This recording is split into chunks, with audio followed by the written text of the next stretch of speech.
In the name of the Father, and of the Son, and of the Holy Spirit. Amen. Praise be Jesus and Mary, now and forever. Maing buntag ka natong tanan. Maing buntag usab. Today we are celebrating the 4th Sunday of Easter. Or rightly to say, it is the Sunday of the Good Shepherd. No? Domingo sa maayong magbalantay. Gitawag atong Ginoo maayong magbalantay tungod kay siya wala kita niya pasagdi, wala kita niya biyai, ug ang iyang tuyo ng kanato mao ang paghatag og kinabuhi, mao to give life, and that life should be abundant, means eternal, kinabuhing walay katapusan. Mao ni ang tuyo sa atong Ginoo. Now, let us try first to reflect and analyze better kung unsa man ang karakteristik or kinaiya sa usa ka good shepherd. Kay ang gipadungog-dungog manggod niini sa atong Ginoo mao manggod ang mga Pariseo, iyang gipadungdungog sila, padungdungugan kay lahi man ang ilang pamaagi, lahi ang ilang pagtulunan, lahi ang ilang nasabtan sa nadawat nila nga balaod sa Ginoo, because they were the heirs of Moses. Sila ba ang nakadawat sa maong gahom nga gikan kang Moises, nga nadawat nila nga napo kasugo, apan unfortunately wala gid nila ma-fulfill ug tarong ang kabubuton sa Dios. Mo na ingon si Jesus, I am the good shepherd, nya ako lang ang makagiya kaning good shepherd maguna sa iyang mga sheep, ug ang mga sheep, ang mga karnero musunod ug maminaw sa iyang tingog. So unsa man ang karakteristik or kinaiya sa good shepherd? First of all, the good shepherd is willing to give his life for his sheep. Ang maayong magbalantay, andam mo sakripisyo sa iyang kinabuhi ngadto sa iyang mga karnero. Gani siya gyud ang naguna, naghatag gyud siya og maayong panigingnan, just like what we have heard in the second reading, the first letter of Saint Peter, unsa may tudlo ni San Pedro, remember that Christ suffered for you. He had given you an example. Timan-i nga ang atong Ginoong Jesucristo nag-antos para kaninyo ug naghatag og maayong panigingnan. Sumao ni ang gihatag kanato sa maayong magbalantay. Good example. And what kind of life, what kind of good example is eternal life, Kano man gihatag, gisakripisyo, nagpakamatay siya sa krus, nag-antos siya para nato. Sumao nang first characteristic sa usa ka good shepherd. So, kung naay mga gihatagan o gitugyanan sa atong Ginoo nga wa magsunod niining pamagiha, then therefore he is not a good shepherd. Kung dili siya mismo ang muhatag og maayong ehemplo ngadto sa katawhan sa atong Ginoo. So mo nang first ngato nga timan-an nga siya muhatag. Then ikaduha, secondly, ang unsa may iyang ihatag, well, life eternal.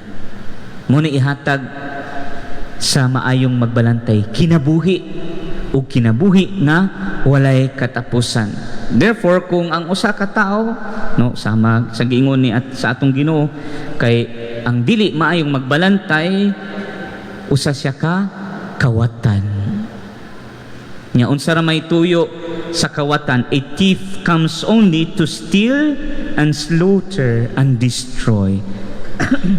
Unsay buhaton sa kawatan? Ang kawatan maoy muanhi, unya ang iyang buhaton mo patay, o sa iyang pagpatay magpukan, gubon, buwag-buwagon ang gibantayan sa atong Ginoo. Mo ni ang mga kawatan. dili iya sa Ginoo. So klaro no mga igsoon, ang good shepherd, he gives his life, or he has already given his life for us, ug ang kanang life is eternal. While the evil shepherd, ang dili maayong magbalantay o ang kawatan, selfish siya, igo ra siya mo kawat para ra siyang kaugalingon, pangwarta, pamulsa ug uban pa. Then sa iyang gikawat pagyud, he will destroy. He will not give life. Destruction ang iyang ihatag. No. So mo ni ang duha kakalahian sa good shepherd nga mao ang atong Ginoong Hesukristo nga mihatag sa iyang kaugalingon alang sa atong kaluwasan. Unya, another thing nga atong i-reflect is nganong good shepherd man ang gitawag sa atong Ginoo, nganong shepherd man. So herd of sheep, no, sa ato pa mga pundok sa mga karnero. Nganong mang di pwede nga goat herd no? Dili sa mga kanding, no? Kay in the gospel man God, or sa atong theological studies namo, no, ang lahi man ang characteristic sa goat o sa kanding kaysa sheep. Ambot lang kung kinsa may ako sa katong nag-study pa ko sa Italy, no, during sa mga studies or free time, naaman mi gamay rago digod ingon nga daghan nga mga karnero, no. Nya naapoy mga kanding, lahi jud kaayo ang karnero ug ang kanding, no. So adto pa lang tadaan sa physical feature. Unsa may physical feature sa karnero? Ang karnero sungayan, pero ang iyang sungay baluktot, no, kanang tuyok ba, kanang bawg. Ang sungay sa kanding hait, anak kayo, no, mana first characteristic. Second, kung imong pasundon ang karnero, musunod yun na nimo, no, kana ya dagko ba itong karnero niya, gamay baya ko murag iro madako kayo, no. Ya, magdanak og bel anak, musunod na sila kung asa na nimo sa pakanon, musunod ra gyud na sila. Di gyud na magkiat-kiat, di gyud na maglukso-lukso. Unlike sa kanding, kung imo nang dadon lukso dito, lukso diri, kaon dito, kaon, di gyud kiat kayo ang kanding, no. So mo na ang atong Ginoo gitawag og shepherd para sa mga karnero, sa mga buutan dili tag-as og sungay, para sa mga maayog batasan dili mga garbuso, dili kiat, no. Nya katong mga dili iya sa Ginoo, iya sama sa kanding, and that is why I don't know kung kay bawo mo ani ang symbol sa Satanism, no. I do believe nakita na siguro niya sa either sa Facebook or even pwede na nyo i-google, no. Ang symbol sa anak sa demonyo o mga satanista, kanding. Kabantay mo anak, goat na siya niya. Ang symbol pag to make it simple, star nga bali, no, kung balihon nimo ang five angles sa star, kung imo nang balihon, sungay ang taas, dunggan ang kaninya, bungot sa kanding ang ubos. Nya naraba na ron sa Brazil katong ilang pagkuan niya, ilang unsa hitabo ato nga nagpa-parade sila sa demonic parade pagkaugma na gikuan sila, gilunop sila oy, no. Kita parade-parade gay ni modest mga kademonyuhan nato, lunupon gyud ta ani, bantay gyud ta, no. Mo nay karakteristik sa demonyo. Ang katong mga sheep, karon mamili ta ani unsa man ta, mga kanding ung mga karnero. Unsay karakteristik sa karnero? Ang iyang sungay baluktot, ibaw nga atong sungay, paubos ta. Nya kasagaran sa mga karnero, puti, pure ang mga karnero. Nya ang karnero kay baw maminaw, musunod sa kabubuton sa Ginoo, to imitate Christ, to follow Christ. Unya makadawat mag-promote sila og life. So na ang pro-life, na ang purity, na ang humility sa mga shepherd or sa mga sheep. Karon ang mga karakteristik sa kanding, hait og sungay, manungag. Lahi ra ba na sila manungag? Ang karnero manungag, muatras nya mo attack. Pero ang kanding manungag mubarog nya mana gyud itusok gyud ang ilang sungay. Sumaw ni sila mupatay, anda mupatay ang mga kanding, no? So wa mo promote og life, anti-life ang mga kanding.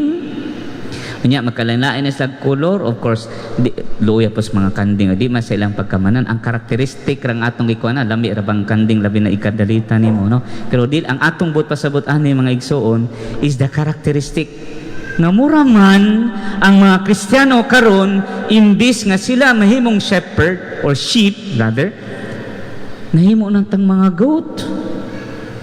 Instead of promoting life, we are anti-life. Unsa man ang mga anti-life? Remember, ang shepherd will lead us to life in abundant. Ang mga kawatan i-lead tag og life of destruction, slaughter, o kawaton. So, kung wa ta mag-promote sa life, for example, abortion. For example, kung kita magpatao tag IUD, contraception, that is against life, then you are not among the sheep of God. You are a goat. Wa ka, dili ka iyas Ginoo, iya kas demonyo. Nya labi na kung gubon ang family, instead of promoting family, father, mother, children,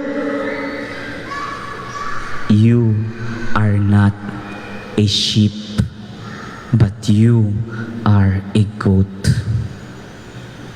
Dili ka iya sa Ginoo, iya kasayawa. Simple ra. Aw kamo God, hunaw na aguna ninyo God. Dagko naman ta. Asa man kita paingon? Paingon sa atong Ginoong Hesukristo nga nagpromote og life, or paingon sa demonyo nga nagpromote og destruction, killing, murder of innocence, destroying family and life. O labi na i-promote na to ang homosexuality, demonyo gyud mo. Wa na ipalipod-lipod mga igsoon. Asa man ta? Sa shepherd nga dadun ta sa eternal life, or sa dili nga shepherd ipuntas mga kanding nga mag-promote og distraction sa life. My dear brothers and sisters, ang atong Ginoo tagbaw siya paubos, gitawag tang tanan nga moari sa iyang panon aron ta maluwas. Mao bitaw na niingon si San Pedro, no, sa unang pagbasa in the first reading, no, the Acts of the Apostle, save yourself from the corruption of this world, no, save yourself from the corruption of this generation. Kung si San Pedro nagsulti ni ana ni atong panahona, sumot na karon. Grabe kaayo kakurap ang atong henerasyon, kay wala na mosunod sa kabubuton sa Ginoo. Nagwali ang mga apostoles, kay mao'y sugo sa Ginoo, naluoy nato ang Ginoo, buot niya nga luwason kita niya. Nya samot pagayod dinhi sa atong parokya, o ikaduhan na rong adlaw unya, no, kaduhang adlaw sa atong nobena. Kinsa nga atong patron? Si San Miguel. Na I have just read, no, kay nag-prepare man mi aning litany of invocation of Saint Michael. Naadya usa, Saint Michael as terror of the evil one.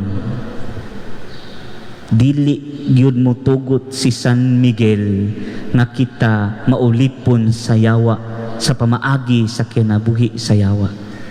And then another thing, that Saint Michael is the guardian of the Christian faith. Dili mo tugot si San Miguel ngang atong pagtuo sagol-sagulan og lain. Sa ato pa, i-promote yun na ni San Miguel ang kinabuhi, ang sakto gusto nga magpagpuyo sa pamilya, nga mong sunod yun ta sa maayong magbalantay sa Good Shepherd. Kung tinuod yun tang devotee o nagdeboto yun ta ni San Miguel, maningkamot ta nga mosunod sa iyang panigingnan ug kinaiya. Mao ni ang hagit nato karong Domingo ha. Ato daw ang susiyon sa atong tagsa-tagsa nga kagalingon, mga igsoon. Am I really following the footsteps of the Good Shepherd? Am I acting like a sheep? Pure, humble, obedient, willing to sacrifice, willing to give life?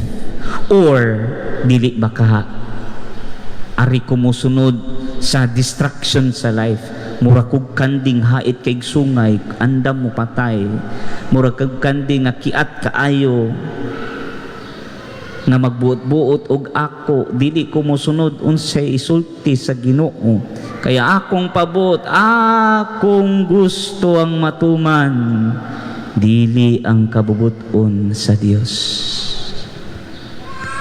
My dear brothers and sisters, labong na apatay panahon ba, we can still transform ourselves, we can still be converted man. Napatay chance.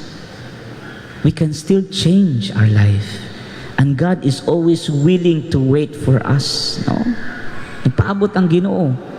Gusto niyang magbaguta. Gusto niyang musunod taniya. So kung karon nagpakanding-kanding ka, paningkamot na nga mahimo kang karnero. No? So ang atong karakteristik karon ra ba murag tag kanding, lukso dito, lukso diri, kiat kay ta, gusto lang nato kalimod tanong kalipay. Di gyud ta ganahan mo sunod sa paagi sa Ginoo. Karon pangutan-ag yun na ang inyong kaugalingon, unsa man ko, kanding o karnero? Kay kung karnero ko, impyerno ang labas nato. You remember sa Gospel ni Saint Matthew, I think it is in the chapter 24, kung wa ko masayop, no? Nga gibahin sa Ginoo ang duha ka grupo. Kanding sa iyangwa, unya karnero sa iyang tuo. O di po kumuyani kay basig kani ang mga kanding, dire ang mga sige, katorang ini ka last day, no? O kanding nga nasa iyangwa, ningon ang Ginoo adto mo sa impyerno. Karnero nga siyang tuo, adto mo sa langit, sa kinabuhi nga way katapusan. Sa mutuo mo dili, bahala na mo, inyo na nang tulubagon sa Ginoo. Kung ikaw magpabilin nga kanding, so dili na nato sundon, kinahanglan magpakakarnero ta. Let us promote life, following the will of God, be pure, be humble, be patient. Mabitaw nag-iingon din ni San Pedro, no? We must become like Jesus Christ, who has given you an example. He committed no sin, no deceit was found in his mouth. When he was insulted, he returned no insult. Wagad magpaubos ra gyud atong Ginoo. When he suffered, he did not threaten. Katong nag-anto siya, wagad siya manimalos. Nagpaubos ang atong Ginoo. Kung kita musunod taniya and to live a life of righteousness and holiness, then therefore, for sure, we will be with Him in eternal life. So mo ni atong hangyoon karon sa atong Ginoo, mo ni atong hangyoon karon ni San Miguel. San Miguel, protektahin ni sa tanang dili iya sa Dios. Kung naagay tay mga activities nga dili iya sa Dios, likay day na ninyo. Kung natay mga activities nga iya sa Dios, at mo na atong i-promote, no? Dili na mga activity nga iya sa yawa, kanang sa kakiat, sa kalibutanon, sa lawas nun, sa kauwag o uban pa, ayaw. Magabaan ta ng San Miguel. Maorbay na hitabo sa Rio, no, sa Brazil, gi-promote nilang Satanism. Kamo man ang nakahibaw ana kung unsa nay angay buhaton ug unsa nay angay nga likayan. Atong hangyoon si San Miguel. San Miguel, protektahi in taon mi Protektahin tami against those who promoted anti-life, abortion, euthanasia, contraception, homosexual act, etc., etc. But arita sa promoting of life, being a life of grace, pure, humble, always doing the will of the Father. So, mo na atong ibeg, atong ihangyo kang San Miguel nga maprotektahan unta ta ni anang tanan. Atong hangyoon si San Miguel nga ihatang tabangan ug likay protektahan ng atong pagtuo diha ni Kristo. Dili na to i-promote ang evil one, but let us promote the eternal life, the godly one. In the name of the Father, and of the Son, and of the Holy Spirit. Amen.